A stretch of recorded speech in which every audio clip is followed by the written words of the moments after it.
Namaskar. Welcome viewers. This year, 2022, on International Yoga Day, it was heartening to see so much of awareness for health. But one thought struck my mind that people who are practicing 365 days a year are less in number to post on social media, as yoga is a part of their lifestyle. I'm initiating a series of yoga in conversation with Dr. Navneet Agarwal, a renowned cancer specialist who has been practicing yoga since 5 years daily. Welcome, Dr. Sahib. नमस्कार। आपसे सबसे पहला प्रश्न मेरा ये है कि योग क्या है? जी, तो जब योग की बात की जाती है तो जो आज की तारीख में जनमानस में सर्व स्वीकार्य योग की परिभाषाएं हैं वो महर्षि पतंजलि के योग भाष्य के में दी गई हैं, वही सर्वमान्य और स्वीकृत हैं। और उन्होंने कुल 195 श्लोकों में योग को सूत्रबद्ध किया है और उनकी परिभाषा के अनुसार चेतना के उतार और चढ़ाव के चित्त वृत्ति निरोध, चेतना के उतार और चढ़ाव का जो नियंत्रण है उसी को जो है योग कहते हैं। योग का अर्थ होता है जुड़ना। तो मन एवं शरीर के बीच के सामंजस्य की स्थापना ही योग का मुख्य कार्य है। महर्षि पतंजलि के पहले आस्था, अंधविश्वास और धर्म से निकलकर योग का सुव्यवस्थित रूप, साइंटिफिक जो प्रोसेस है उसको महर्षि पतंजलि ने सूत्रबद्ध किया था और ये मिडीवल एरा में फिर डिसरिप्यूट में चला गया था, क्योंकि तमाम भारतवर्ष में जो बाहरी आक्रमण हुए और जो समाज का जो उसके कल्चर से संबंध टूटा, उसकी वजह से ऐसा हुआ। और इसको वापस पुनर्स्थापना जो है 18वीं सदी और 19वीं सदी में स्वामी विवेकानंद जी और उसी तरीके के बहुत सारे समाज सेवियों, समाज सुधारकों ने इसकी पुनर्स्थापना का कार्य किया और आज जो हम योग का स्वरूप देखते हैं ये वही है। जी, योग के कहा जाता है 8 अंग हैं, अष्टांग। जी, तो योग के अष्टांग के विषय में जरा श्रोताओं को बताइए। पतंजलि योग में इसे अष्टांग योग ही कहा जाता है। तो अष्टांग योग में जो योग के 8 अंग कहे गए हैं उनमें यम, नियम, आसन, प्राणायाम, प्रत्याहार, ये तो 5 वह अंग हैं जो कि शरीर के बाहर के स्थिति को सुधारने के लिए, शारीरिक स्थिति को सुधारने के लिए, और इसके अलावा 3 अंतरंग, धारणा, ध्यान और समाधि। तो ये 3 अंतरंग हैं जो कि जो है बेसिकली आपके शरीर को और आपकी प्रकृति को एकात्म में लाते हैं। Unisonness of body and the nature and your surroundings, जिससे कि आप अपने शरीर की सारी ऊर्जा को नियंत्रित कर सकें और ऊर्जा के फ्लो ऑफ एनर्जी को चैनलाइज कर सकें, जिससे आपका शरीर, मानस, बुद्धि सब स्वस्थ रह सके। जी, अष्टांगों का उद्देश्य क्या है? अष्टांगों का उद्देश्य पहला नंबर यम का आता है। तो यम जो है बेसिकली धर्म का मूल है। मन को मजबूत करना एवं उसको की पवित्रता को बनाए रखना। और यम के लिए नियम है। तो नियम जो हैं वो 5 नियम हैं।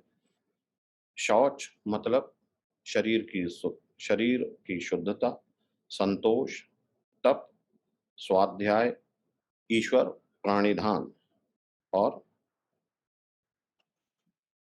जी, तो ये नियम है। तो शौच में जो है 6 प्रक्रियाएं हैं, षटकर्म कहा जाता है। नेति, नेति मतलब दोनों नॉस्ट्रल्स की शुद्धता, जिससे कि जब आप प्राणायाम करें तो आपके जो हवा का इनहेलेशन है और एक्सहेलेशन है वो प्रक्रिया सुचारू रूप से बनी रहे। नाक क्योंकि अक्सर लोगों की बंद हो जाती है, तो वो बंद प्रक्रिया को खोलने के लिए। दूसरा धौती, धौती शरीर को धोना। ये 12 प्रकार की क्रियाएं हैं। इसके विस्तार में मैं नहीं जाऊंगा, फिर कभी अगले बार यदि मौका दिया गया तो उस पर बात करेंगे। उसके अलावा नौली, नौली में छोटी आंत की सफाई की प्रक्रिया। उसके बाद बस्ती, बस्ती जल और शुष्क। फिर कपालभाति, कपालभाति बेसिकली मस्तिष्क की शुद्धि के लिए। और फिर त्राटक, त्राटक जो है किसी भी चीज पर ध्यान के फोकस करने को त्राटक कहते हैं। इसकी प्रक्रिया में आप अपनी नेत्रों से 3 फुट की दूरी पर कोई भी चीज को रखिए और फिर उसको लगातार एकटक देखने का प्रयास करिए। ये कोई वस्तु हो सकती है, जलता हुआ दीपक हो सकता है, दीपक की ज्योति। इस तरीके से ये चीजें तो आपको षटकर्म में शामिल हैं जी। इसके बाद आसनों पर जाया जाए तो आसन क्या है लोग कहते हैं, तो शरीर को बहुत आड़ा तिरछा टेढ़ा मोड़ना आसन नहीं है। आसन शब्द में ही आसन का मतलब छिपा हुआ है। वो सारी शारीरिक मुद्राएं जिसको कि शरीर आसानी से ग्रहण कर सके। मतलब कि आप जिन मुद्राओं में कंफर्टेबल रहें उन्हीं मुद्राओं में बैठें, लेटें और खड़े रहें और उनसे स्वास्थ्य लाभ की प्राप्ति हो। तो आसनों का उद्देश्य शरीर की वो आसान मुद्राएं जिससे कि आपको स्वास्थ्य लाभ की प्राप्ति हो, जिससे कि आपका शरीर स्वस्थ रह सके। बहुत किस्म के आसन होते हैं, उनके बारे में विस्तार से अलग बात की जा सकती है जी। उसके बाद प्राणायाम। तो प्राणायाम बेसिकली 2 किस्म से, अंतर प्राणायाम और बहिर प्राणायाम।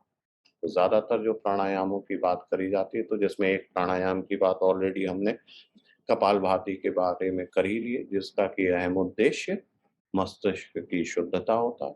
इसके अलावा bhastrika, bhastrika basically upper respiratory tract की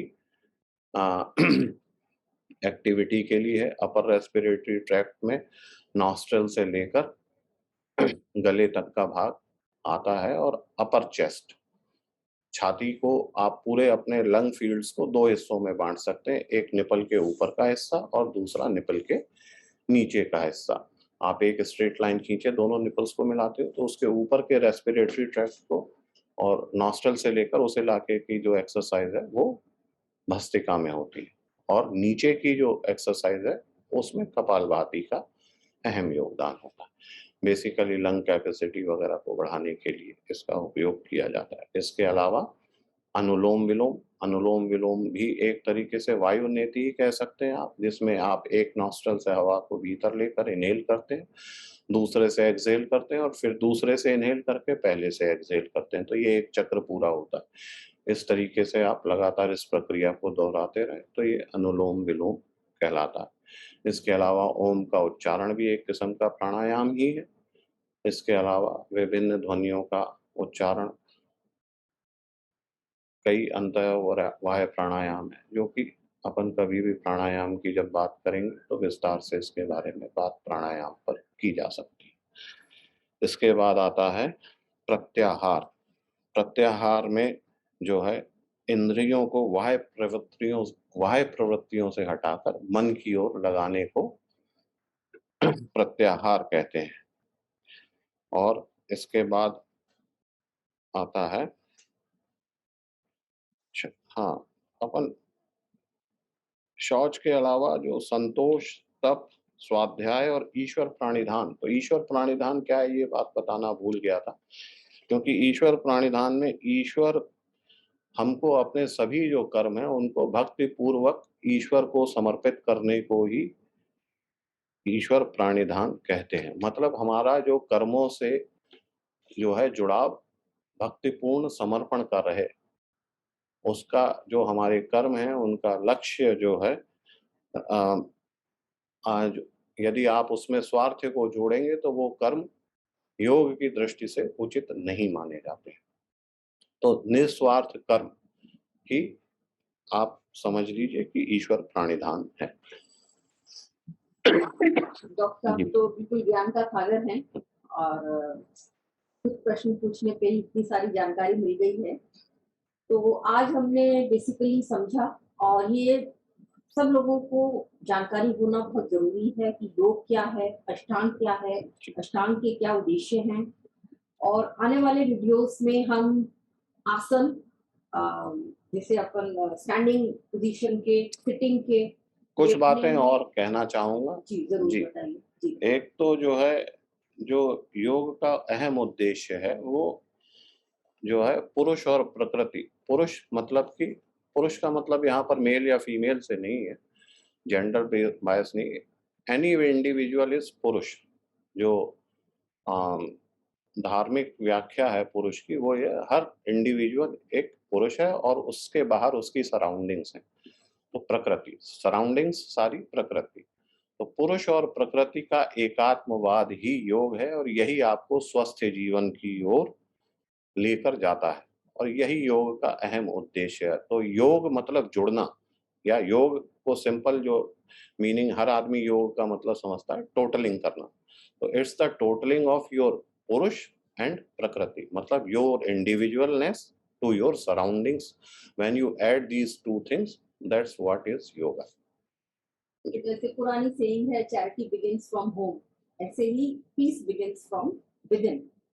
तो जो भी चेंजेस हैं हम जब अपने अंदर लाएंगे तो उसी दृष्टि से फिर हम समाज को और संसार को देखते हैं और उसी से परिवर्तन आता है।